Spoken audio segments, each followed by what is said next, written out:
Hello, folks. You're watching Laketoria Nights, a show where three friends sit around, talk about entertainment stuff like movies, TV show, video games, and everything in between. Today we're going to be talking about the greatest movie ever, Black Panther. But before we get to that, That's right. Before we get to that, we need to celebrate. Celebrate what? I'm a full-fledged cast member now. I realize that you haven't put out an episode in a week and a half. It's because I wasn't around. We didn't put out an episode because my computer died and CJ got me a new laptop. So this person right here, this is Andy. Say hello to the people, Andy. What's up, guys? And then my cousin CJ. Say hello, people, CJ. Hello, people, CJ.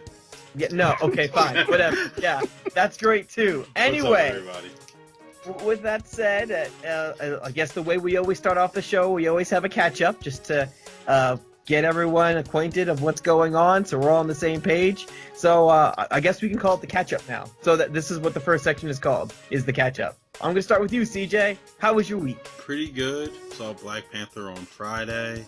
Then had a romantic getaway weekend with my wife.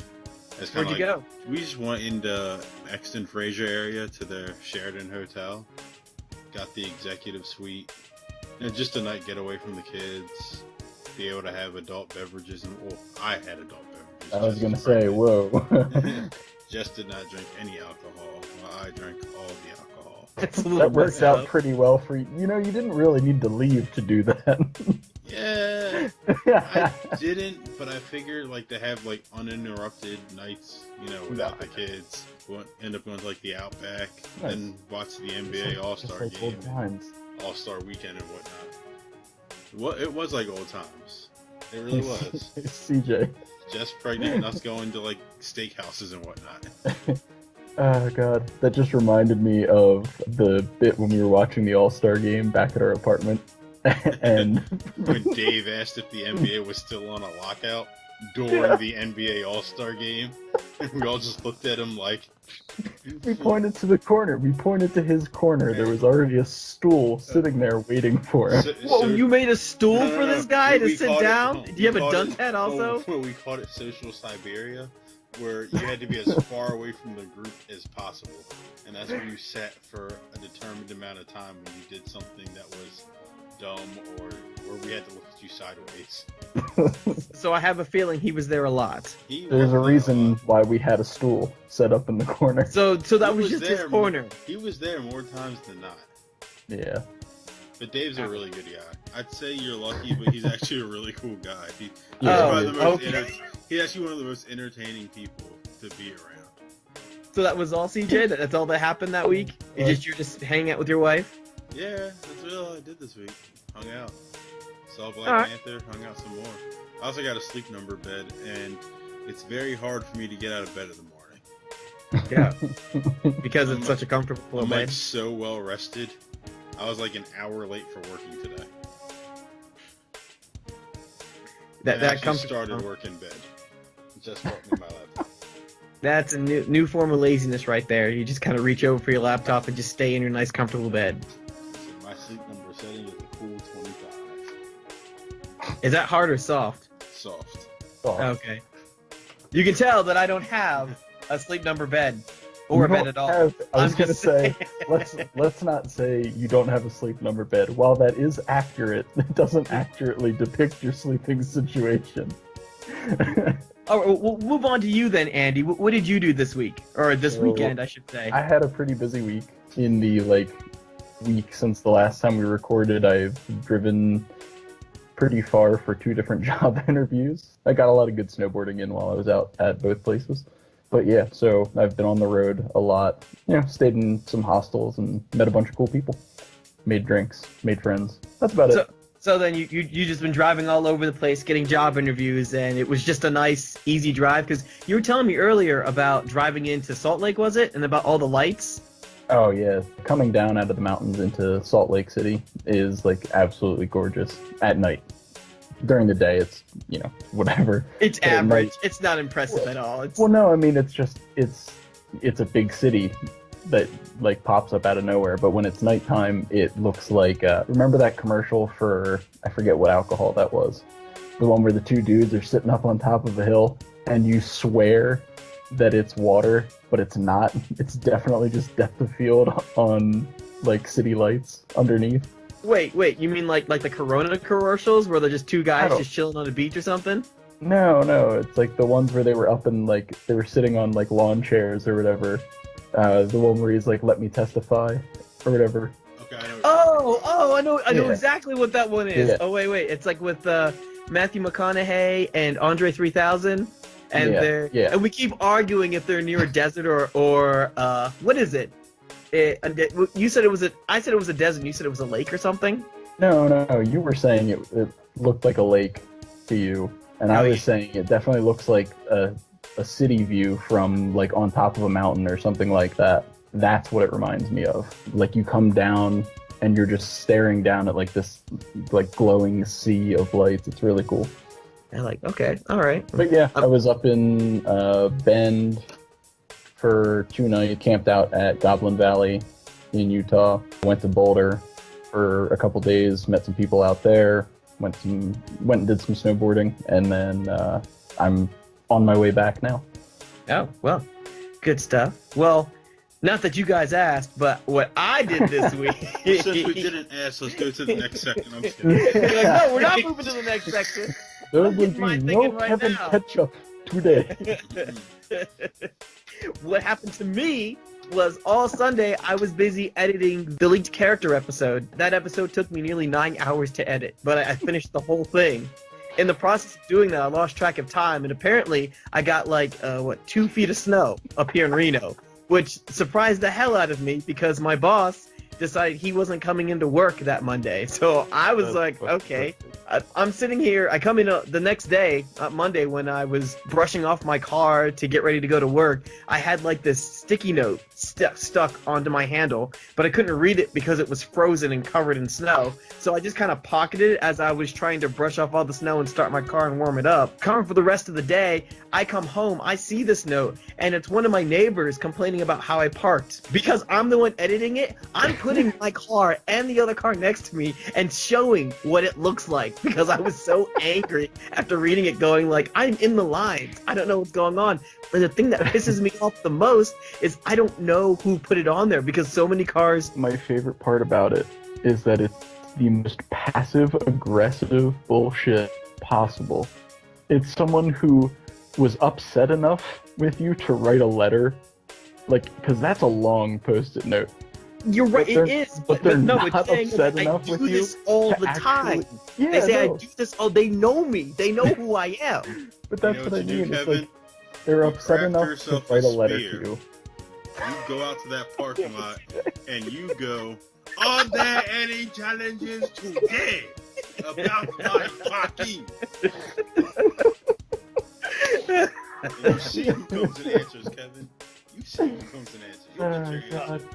And then you challenge them to ritual combat over the parking spot. Christ. Okay, That's right. I'm the only black guy with the only black car in this parking lot.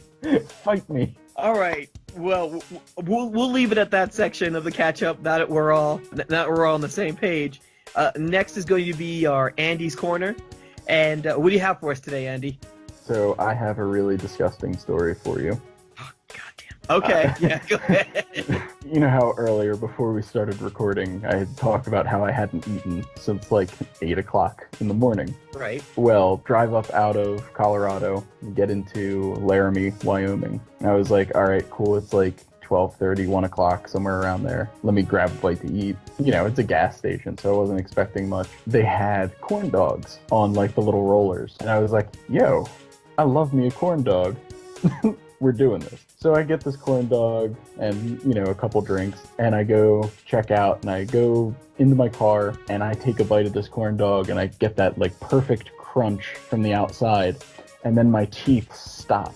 The hot dog on the inside was still frozen. It was cold? Yeah. It was a cold hot dog, but Still wait, frozen. so the cornbread was already cooked, but when you Yeah. got into it, it was...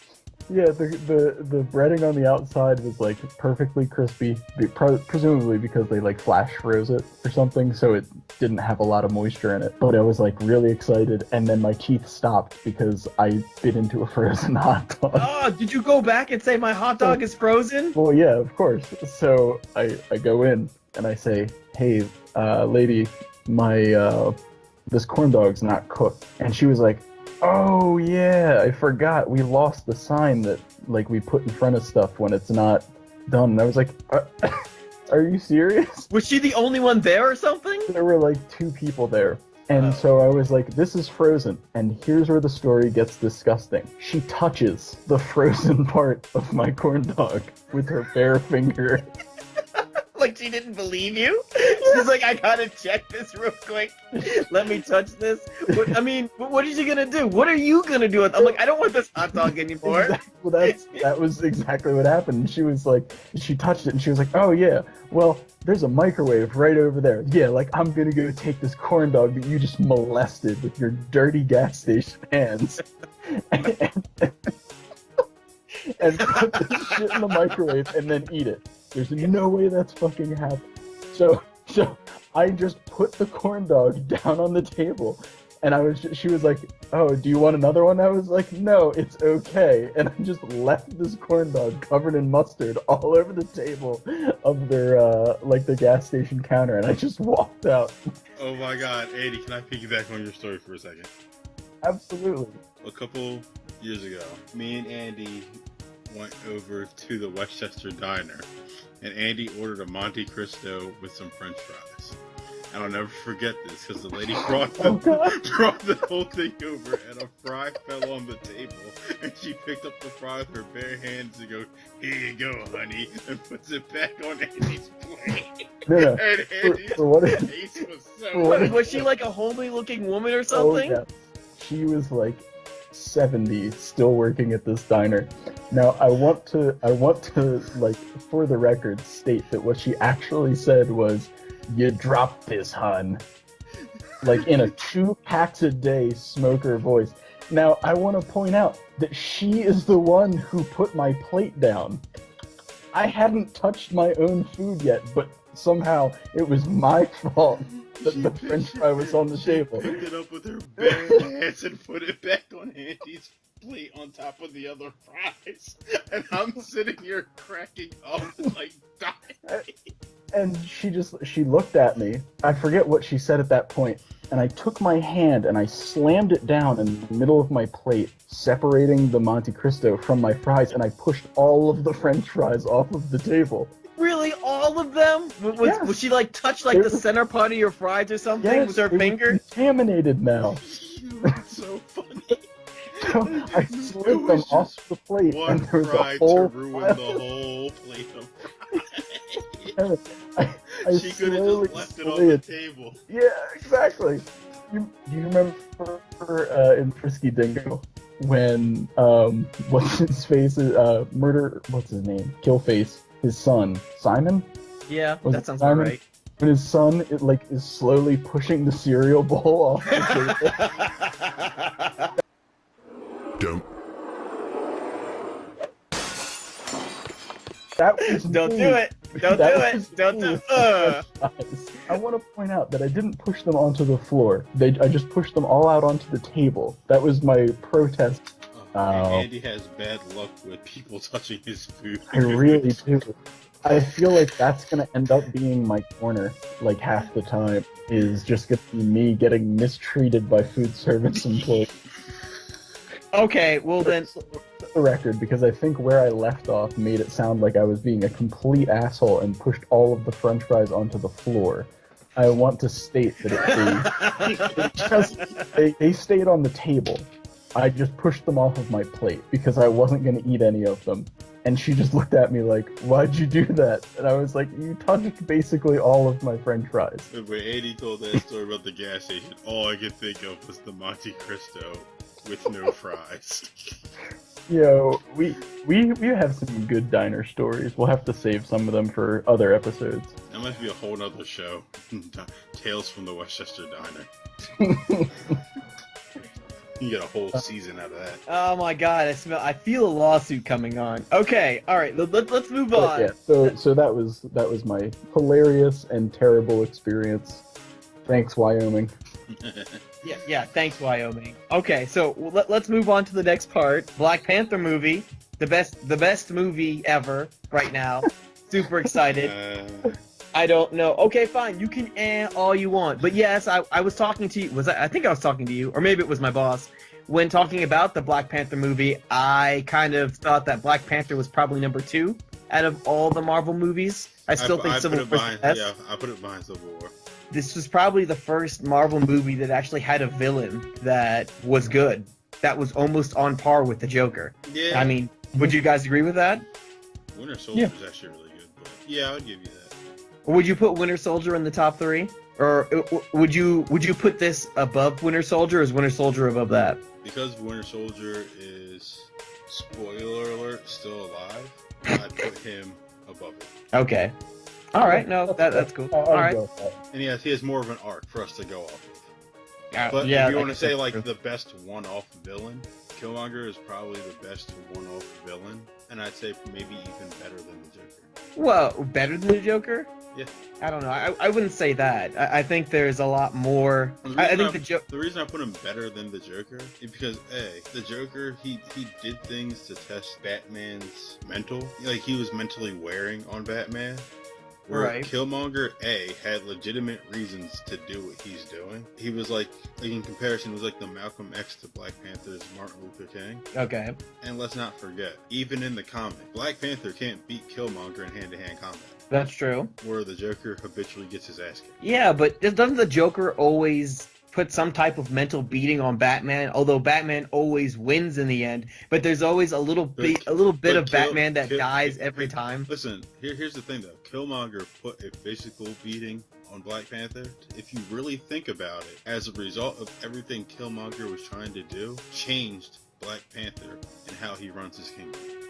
Well, the outcome changed So, on how he did, in but essence, while he Black physically Panther was going didn't to. win. He accomplished everything he wanted to. Okay, yeah, you can say that about Killmonger, but in the end, Black Panther was going down that direction. He realized what was going on the moment he realized what his father did. Right. I feel like him sharing all the stuff that happened to him. Did we say spoiler alert? Did we say spoiler alert at all throughout the whole thing? Absolutely. I mean, this whole thing is basically someone- a deep discussion of Yeah, I understand that, but I just realized I'm just throwing out the in end. post-production. No, just throw up throw it. spoiler alert. We're gonna throw up that little spoiler sign as I'm like going. Anyway, with the spoiler thing up there. Nice little spoiler alert on the title of the video. Yeah, okay, fine. That will be up in the beginning. Wow, I didn't. But like I was saying before, with I guess with him. Now, see, I lost my groove when I did that. All right, no. Even when he found out about what his father did, I mean, he was still going down that way of trying to make things better for Wakanda. But Killmonger forces his hand. Forces his hand on having him kill him and having to take over everything. And yeah, in the end, him going in and putting in the, I guess buying up all that property and starting up that science center and thing. Okay, that was Killmonger. I can say that. Him going and sharing all the technology was what Killmonger wanted. Ultimately, all Killmonger wanted to do was basically go, hey, everyone that looks like me, here's a vibranium weapon. Kill everybody else that doesn't look like us. But his reasoning for was his... doing it is the people that look like him being oppressed for so long and being on the shit end of doing it. There's two sides to the same coin. One's an extremist, and the other one is more passive. So but at the end of the day, his extreme views forcing T'Challa to look at the world in a different view. He ultimately got what he wanted in the end. He did not ultimately get what he wanted in the end. I guess because his way would have been by force. Yeah, but T'Challa was just what he I'm not wanted going to is for his people to have an even playing field. His people are now going to get an even playing field. Yeah, I think it's still going to be a little bit of a. I think it's still going to be a little bit of a climb, but yeah, of course it's still going to more that. of a climb. But the fact that Wakanda's opening up their technology so that the underprivileged and starting specifically in Oakland. Oh, okay, all right. So I understand. I think go a ahead. big part of what needs to be like talked about here is that I agree with CJ. First off, Killmonger did ultimately get what he wanted. His goal wasn't necessarily to start war. His goal was to make it so that people understood that Wakanda was a threat and to expose Wakanda for what it actually was to the world. And, you know, whatever ramifications there were attached to that, that's how it played out. In the end, even though T'Challa went with a much more peaceful route in exposing Wakanda to be the powerhouse that it actually is, you know, it's still he still accomplished his goal of forcing T'Challa's hand, essentially. I was like, he ultimately, through even dying, still won. Where Joker never really wins. Yeah, he's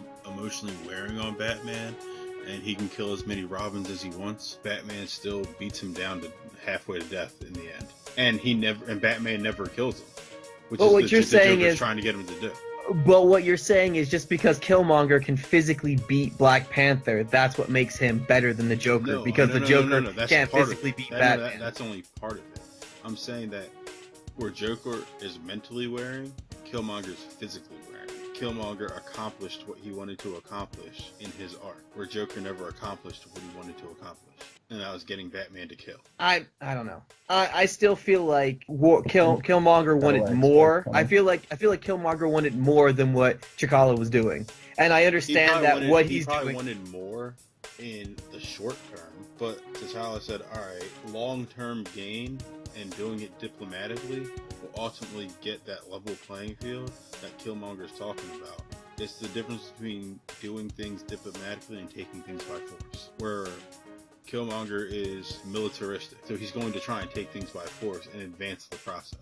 T'Challa says, alright, we're going to get to that process, but we're going to do it diplomatically, peacefully, so that way it's just not a bunch of bloodshed with our weapons and technology.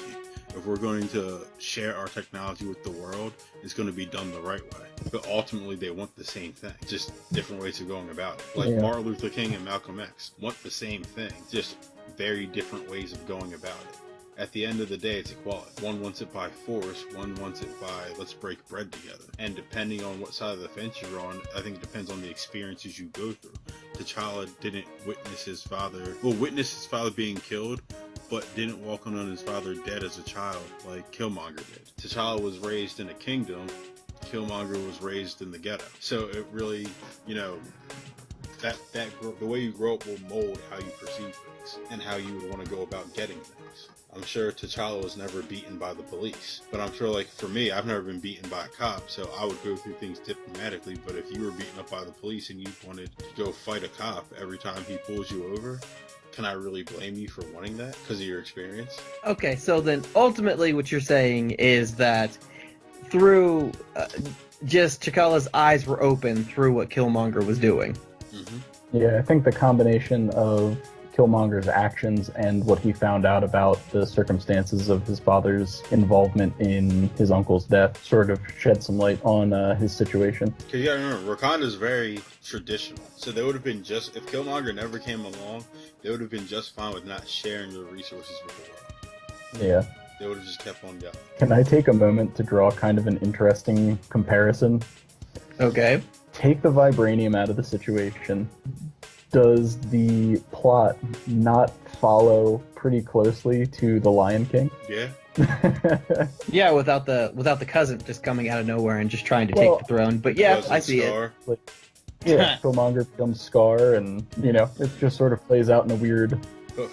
Get thrown off the cliff, T'Challa, and never return. Yeah. Like, see. See, that's what happens when Disney buys Marvel. Never return. Yeah, I can see that. I just thought it was. I was just thinking, like, when we were watching it in the theater, I was like, you know what, this is kind of an interesting point. I think that, you know, maybe that is the effect of having Disney be involved. But I'm pretty sure this movie was like well close to being finished before Disney had any involvement in it. You know, Kev, the guy from Get Out, he was in a sunken place, and he was so turned off to white culture, he ran all the way back to Africa. And found Wakanda. Stay woke. I'm just kidding. That's not how it works. That's not okay. Fine. Well, I had a whole list of questions, but you just kind of went through all the questions in that one long whatever tirade as I was trying to find it. I'm like, okay, I fine. prefer soliloquy instead of Yeah, tirade. I know, I understand that, but it doesn't leave any room for anyone else to put anything else in. So, You asked me a question and I answered it. It's a more organic conversation. it Kevin. was an organic conversation. So no, that's you fine. asked me a question, Then I answered. I get punished. you do. You gave There me will be no paragraphs. challenge You gave me today, 4 Kevin. paragraphs, which just kind of got rid of the whole discussion back and forth that this is what it is and this is how it goes. All right, that's cool. Yeah, okay, you can do that all you want. That's fine. No. So There will the one be no questions Okay. today. the one thing you did not trip over, and this is how I guess we'll end the section with this. Who was your favorite character in the movie? Killmonger. Andy? I can't remember his name, but the lead character from like the Blue Tribe, Oh, the guy that had the battle rhinos. The guy from Get Out. oh, Oh, is that who that was? yeah, that was him. Like as a character developed during the movie, because he went from being extremely loyal to the king to being swayed by Killmonger's ideals, because of the events of the movie, ended up being loyal to the king in a way. I just think his development was very interesting. And, battle rhinos. So Battle Rhinos! Oh my god, I was freaking out. I was so happy. Did you ever wonder how Forrest Whitaker's character, how his younger self had a normal eye and was fat, and then grew up to have that God. dead eye and be fat? CJ, I didn't want to say anything because I don't know why you're hating on Forrest Whitaker like I that all the time. Why? Stop Why did you have to looking be at it like the whole that? time. It was just something I noticed, like, young Forrest Whitaker in the movie was like, wait a minute, He went from you're having even light skinned. He went from having a lazy eye to having like a crunk eye. Like, you got darker, fatter, and then your eye got messed up somehow. CJ, do you know who you just described? Uncle Ruckus. Yeah, Revetilago. In a Boondocks movie, I'd love to see Forrest Whitaker play Uncle Ruckus. Oh my god. Okay, anyway, moving on. Okay, my favorite character was Shuri, the tech. She had like all the cool stuff. I think I liked her weapons the most. Panther blaster things where she was just blowing things up. I feel like she got all the best lines in the movie. All the best funny She lines. did have a in the lot of really good ones. I called them sneakers. movie. What are those?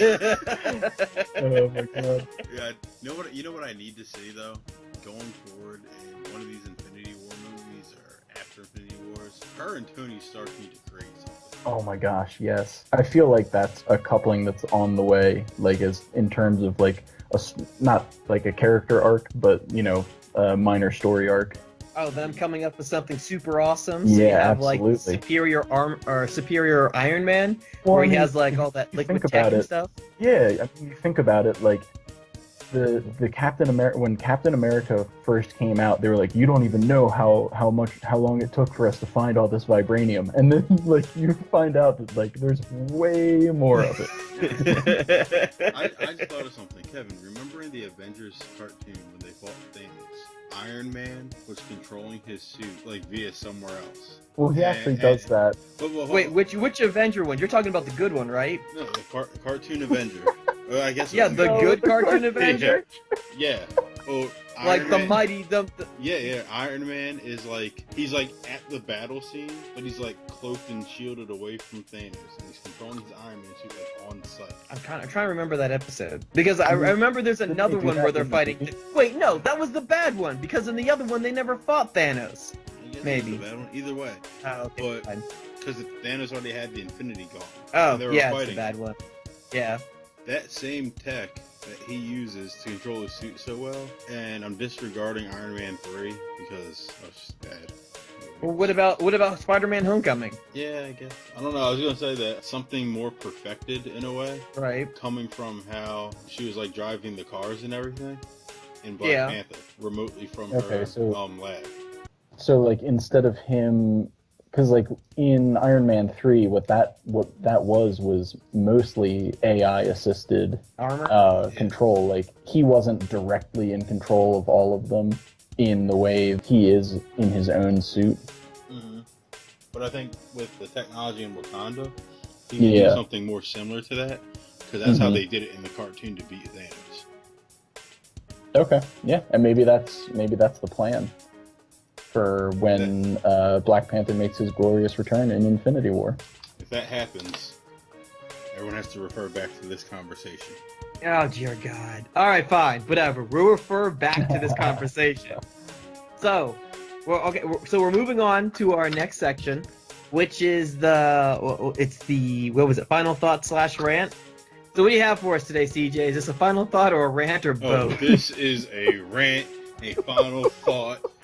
Listen, first of all, Fergie from the group formerly known as the Black Eyed Peas. Okay. This weekend attended the NBA All-Star Game. Oh no. And stole the show. She performed the national anthem. Oh, no. Not at all. It was the worst rendition of the Star Spangled Banner that I have heard since the time Cuba Gooding Jr.'s dad sang it. Test. Oh, say, can you see by the dawn's early light? What about Roseanne? What so proudly we held at the twilight's last gleaming. At least Roseanne knew the words. I don't think she did. Yeah, she did. She hit all the words. She just has a really annoying, loud voice.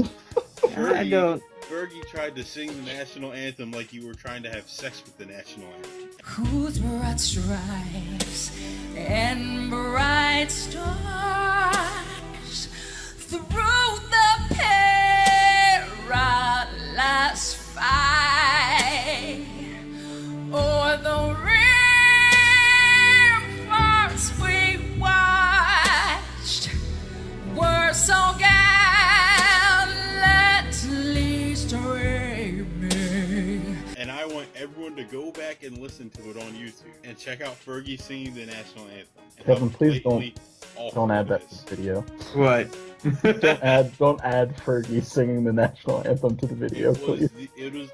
There's people. First of all, NBA players during the All-Star game were roasting her on Twitter. Oh, I thought they were just laughing. I didn't know they were roasting her. She got roasted on Twitter. They were laughing during the performance. At one point, DeMar DeRozan has his head down and he's looking. He just has his head down like he normally does during the national anthem, thinking about the game. And then Fergie hit some sort of note, and he looked up, and his eyebrow raised like, "What the hell is she doing over there?" Draymond Green was holding in laughter, and by the end of the performance, there was players trying not to bust up laughing at her performance. It was awful. So sad. And the reason I have a problem with this is because these people. First of all, Fergie is on a singing competition TV show. Wait, is she the host? Yes. Oh, okay, so it doesn't really matter. Either way, listen, if you make millions of dollars singing, and you sign up and get paid to sing the national anthem, which is like, I'm not going to say the easiest song to sing, but I feel like there's a way of doing it. So, that's always been kind of a controversy, because it's actually a very easy song to sing, and that's why a lot of performance artists add their own spin to it and completely ruin the national anthem. Just sing it straight up. Hit the high note in the land of the free and home of the brave. You do your little inflections there. And the home of the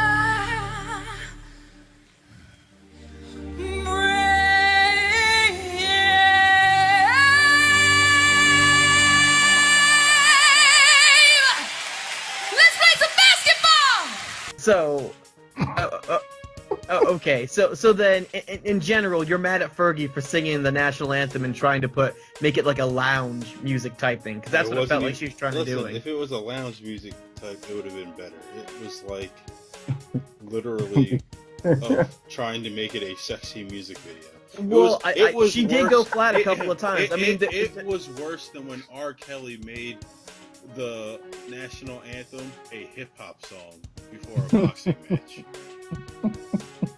And it had its own beat and everything when he was singing it. Oh, dear God. Okay, and all people right. in the ring were dancing with each other while he was singing it. Is that okay to do during the national anthem? Are you allowed to dance during the national anthem? As long as your hat's off, Kevin. Like, literally, there was a guy and, like, a girl, like, dancing together, and he was spinning her around while R. Kelly was singing, and in the middle of R. Kelly was like, yeah, now clap now. I'm like... Wait, during the national anthem? Yes, during him singing the national anthem. That can't be that can't be allowed. I mean, I thought you were supposed to stand there with your hand over your heart with your hat off and crap like that. Well, this is I gotta find that. I might find that video now because that's weird. R&B. Are you sure it was the Star Spangled Banner? Are you sure that was Yes. Go listen to it. it? I might have to. I'm gonna have to go look it up. And put it on the channel. I'm just kidding, don't put it on the channel. I don't know who owns the footage. I know we don't own the footage. MGM Grand would like to have a word with you. They're like, crap. And I know Bernard Hopkins, because he lives around here, I know he needs the money, so I'm not trying to be on the tail end of his lawsuits either.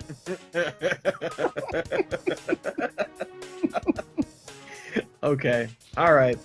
Well, I think that's it for today, or for tonight, I should say. Let's get to our sign-offs, and yeah, we'll go do stuff. All right, Andy, you have your sign-off? Yeah, no friends on a POW day.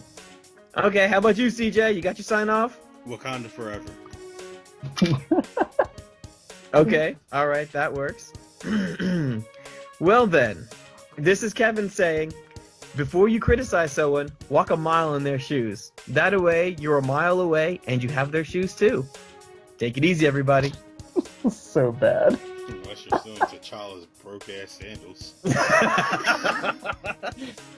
What are those?